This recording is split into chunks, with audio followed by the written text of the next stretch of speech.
Jemi sot këtu në këtë komunikim me ju për prezantimin e disa normave të reja të miratura me ligjin 58/2026 për disa ndryshime dhe shtesa në Kodin Rrugor të Republikës së Shqipërisë.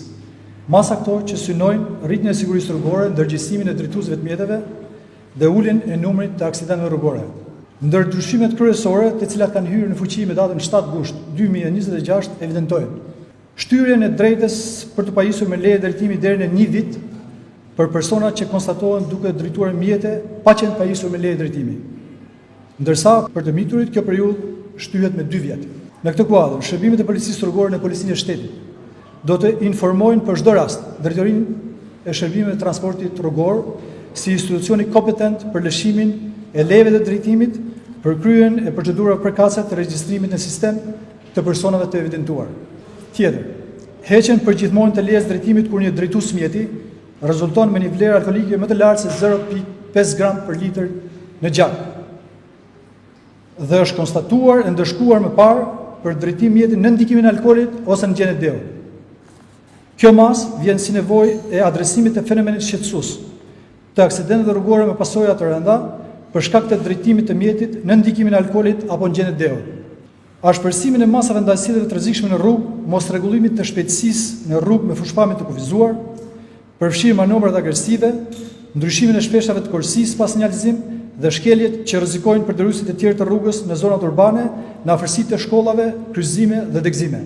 Masa administrative për këtë shkelje është rritur nga 20 në 60.000 lekë, nga 1.000 deri në 40.000 që ishte përpara se të miratoheshin këto ndryshime.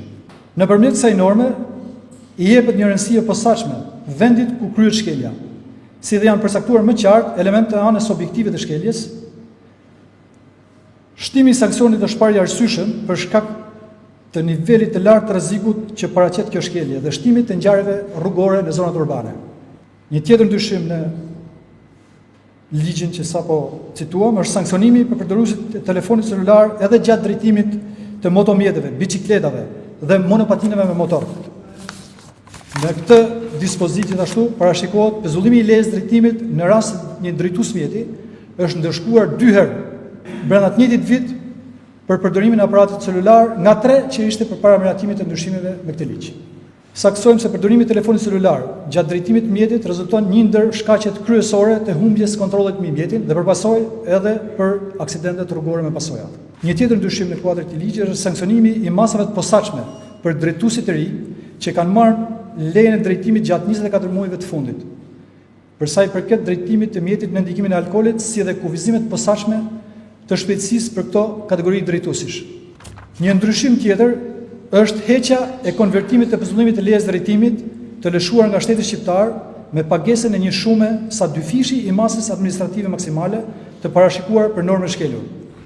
Sqarojmë për këtë pikë se nëse përpara datës 7 gusht një drejtues mjeti i evidentuar i kapur në shkeljet në normë dispozite të kodit rrugor, ku përveç masës administrative në vlerë monetare parashikon edhe masën plotësuese të pezullimit të lejes drejtimit, me ndryshimet e fundit, ndërkohë që kishte mundësinë opsione për të paguar 2 fishin e vlerës maksimale të gjobës për mos aplikimin e masës plotësuese të pezullimit të lejes drejtimit, kjo mundësi tashmë e hiqet dhe leja drejtimit pezullohet automatikisht për çdo normë të shkelur ku parashikohet pezullimi i lejes drejtimit. Pra nuk është e mundur ose nuk është mundësia që një drejtues mjeti të paguajë 2 fishin e gjobës në këmbim të mos pezullimit të lejes drejtimit.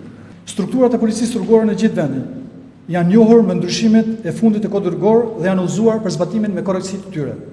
Nisur nga shkeljet e shumta të evidentuara nëpërmjet mjeteve inteligjente, si dhe nga shpersimi i masave të kodit rrugor në funksion të sigurisë së jetës, Policia e Shtetit u bën apel të gjithë drejtuesve të mjeteve të mos qarkullojnë me shpejtësi mbi normat e lejuara, të mos drejtojnë mjete nën efektin e alkoolit dhe me keq akoma në gjenet deo, të mos përdorin telefonin celular gjatë drejtimit të mjetit dhe të mos kryejnë parakalime ku nuk lejohet, apo manevra të rrezikshme dhe agresive. Masat dëshkuese nuk janë qëllimi ynë. Qëllimi ynë është parandalimi i shkeljeve, parandalimi i aksidenteve dhe mbi të gjitha mbrojtja e jetës. Prandaj kërkojmë nga çdo drejtues mjeti që të tregojë përgjegjësi në çdo moment që është në timon dhe të respektojë rregullat e qarkullimit rrugor. Siguria rrugore është përgjegjësi e përbashkët, kontribut i gjithë secilit prej nesh. Është një hap më shumë drejt rrugëve më të sigurta dhe shpejtimit të jetës. Faleminderit.